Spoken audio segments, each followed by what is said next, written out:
Hour of Devastation has been standard legal for a little less than a week now, which means that we've had the first weekend of standard tournament results, a bunch of Magic Online results, and everything in between. I've gone through all the major events and scoured every report of every smaller event available on the internet, and I've compiled a list of the top 10 most played and most impactful Hour of Devastation cards in standard right now. Yes, the format is obviously very new, but this list is honestly super interesting, and it'll give you a good sense of where the best cards in the set are. Can you guess which cards top the list? Now, I do hope you enjoyed the video, and if you do, remember to hit that like button. Helps out a lot. Let's do this thing.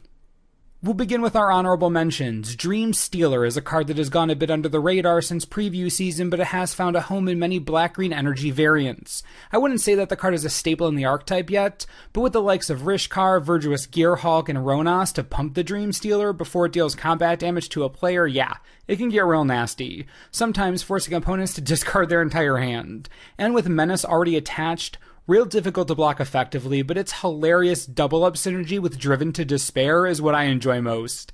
Double discard? Nasty.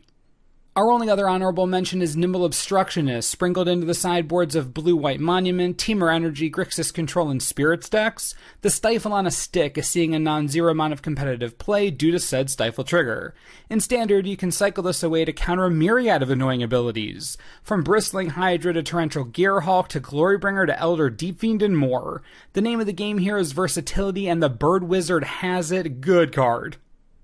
On to the list itself, we'll begin with number 10, Buntu's Last Reckoning. Pretty self-explanatory. 3 mana cost board wipe that time walks you next turn if you play it early, or is a minor annoyance if you play it late. As you can probably guess, the reason the Reckoning is on the list is because of its enthusiastic appearance across many different control variants. Esper Control, Blue-Black Control, 4-color Emerge, even the sideboard of some Grixis control lists. Buntu's Last Reckoning is a preemptive measure by control decks to avoid getting run over too quickly. 3 mana and a turn is sometimes well worth the cost, especially if you get to live. Entering at number 9, we're about to see a sideboard flurry of cards. Chandras Defeat hosed red players all weekend, on paper and then online as well. The card's just too good to ignore. If you're playing a red deck, you should have a few of these in the sideboard, and that's what most red-based control decks did. That's what green-red ramp did, and that's what mono-red aggro strategies did. Between Chandra, Torch of Defiance, and Glorybringer alone, you'd think that would be enough to justify a hate card? Well, you'd be right. It's the 9th most played Hour of Devastation card in Standard right now. That should tell you something. Coming in at number 8 is Champion of Wits. Say hello to the newest member of the Emerge gang. I'm talking all Emerge variants seem to love this thing. I went digging, and we've got Temur Emerge on this, 4-color Emerge, some Temur Energy decks. Blue-Red Emerge, Temur Midrange, Champion of Wits. I did not expect to make this kind of showing this early on in the season, but man am I happy to see it. Champion is a true all-star in Emerge strategies. Think about it. It enters the battlefield and lets you cycle 2 cards from your hand, maybe sending your Amalgams or Stitchwings into the bin. Then you can sacrifice it to emerge your Deep Fiend on curve, and then you have more ammo in your graveyard to bring back. It does everything. A true hero for the Emerge decks. If you play Emerge and you aren't running the Champion, test with it, you'll see. Card's dumb. Next up is Doomfall. Yes, Doomfall. If there's one thing that Hour of Devastation has done really well, it's print sideboard staples, I'll tell you that. Doomfall is now a staple in black-green energy variants, black-red mid-range vehicles, Sultai Delirium, Grixis Control, Blue-Black Control. I mean, the list is impressively long. Anyways, Doomfall will function as a pick the brain sometimes, but more often than that, it's going to hose a giant creature. Think about the meta we're in right now. There's a lot of Emerge running around, a ton of Gearhulks, especially in control decks where that's the only creature they play. Obviously not good against everything, but there are a significant number of strategies that rely on a small number of high-powered creatures. Doomfall is a strong, non-targeting, exiling removal spell, and it's living up to its inclusion rate in a big way. Number 6 is Crook of Condemnation, another sideboard monster. The 6th most played Hour of Devastation card in Standard right now. This should tell you all you need to know about our clamoring for Wizards to print more graveyard hate. We're talking from Grixis Control to Blue-White Monument, and from Red-Green Ram to Banned Spirits. This stupid thing's everywhere. Only filling a spot or 2 in each sideboard, but that's enough to get it on the list. Between Emerge strategies coming back, Scrap Heap Scrounger, and zombie decks holding on for dear life, the Crook has a lot of work to do. We needed this card a year ago, I'll tell you that, but at least we got it, and now it's here to stay. Breaking into the top 5, things are about to get real red. Who knew that a land card in red you could blow up late game to shock your opponent would be good? Who knew? Remanat Bruins is quickly becoming the most played non-basic, non-dual land in Standard, and it isn't just mono-red decks that are running it. Blue-Red Emerge plays it, Red-Green Ramp, and since it's a desert, Hour of Promise can benefit from it pretty dirty. The Ruins gives red decks that little bit of extra reach they need to close games out. Maybe not the most impactful card to come out of the set, but you can't ignore the inclusion rate. Truly absurd. 5th highest, that's crazy. Number 4 won't take long. Earthshaker Kenra, only played in a single strategy, mono-red aggro. The Earthshaker has almost single-handedly brought an entire strategy to the forefront of Standard. In a 72-hour period, mono-red aggro became a thing, was adopted across the internet, then started dominating everywhere it went. All that deck needed was the extra push that the Earthshaker gave it. 2 mana for a 2/1 with haste that disables an early blocker? Fantastic!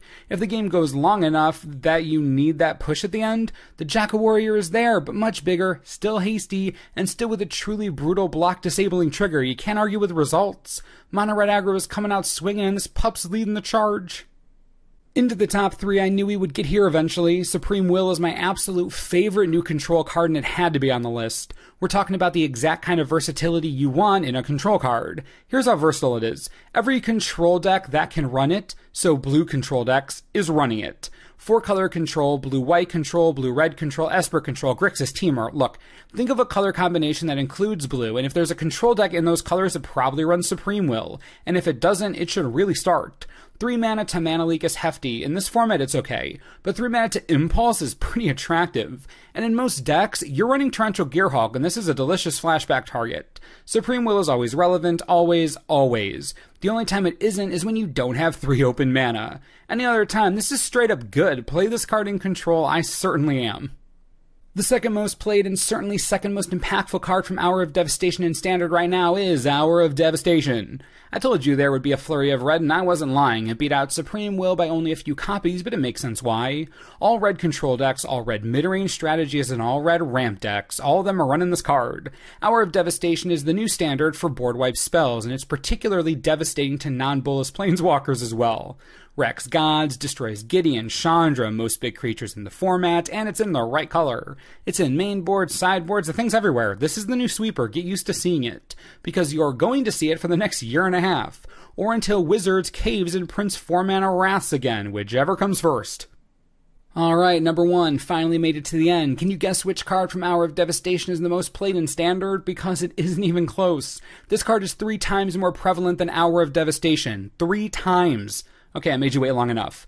Abrade. Yup, Abrade. This is definitely not what I expected. If you asked me a few weeks ago which card from Hour would infiltrate Standard the most, Abrade wasn't even in my top 5, but here it is. Leagues above anything else. All mid-range decks in red, Emerge strategies, mono-red control decks, ramp decks, humans, Eldrazi strategies, vehicles, Temur energy, prowess, seriously, name a deck that has red in it and doesn't have at least a couple of Braid in the sideboard. From playsets in the main to playsets in the side, this uncommon has sprouted wings. Early answer to aggro decks, kills most zombies the first time around, kills most creatures in the format to be completely honest, and does all this while hiding some real nifty anti-artifact hate. It's like everything vehicle decks hate wrapped up in a nice little gift box. With a Ketcha's Monument, Heart of Kiran, Sky Sovereign, Walking Ballista, there are enough artifacts out there to give the second mode value, and the first mode is removal. Abrade is positioned in a format where it'll do the most damage, in a color that's considerably powerful right now. 1 + 1 = 2, right? Abrade is the all-star of Hour of Devastation in Standard. Figure that one out. And that's going to do it for the most played Hour of Devastation cards in Standard right now. Is this more or less what you expected? Did you expect to see something you didn't hear? Less Nicol Bolas than you wanted? About the same summit you expected? Anyways, be sure to let me know what you think in the comments and we'll talk about it. I'm genuinely interested to hear what you have to say. And as always, thanks for watching and we'll see you next time. This video is brought to you in part by TCGplayer.com. Hour of Devastation Standard is a crazy place, but the format looks super fun, so now's the time to get into it. Best part? You can get boxes of the new set right now for $86 each. It's barely above cost, totally absurd.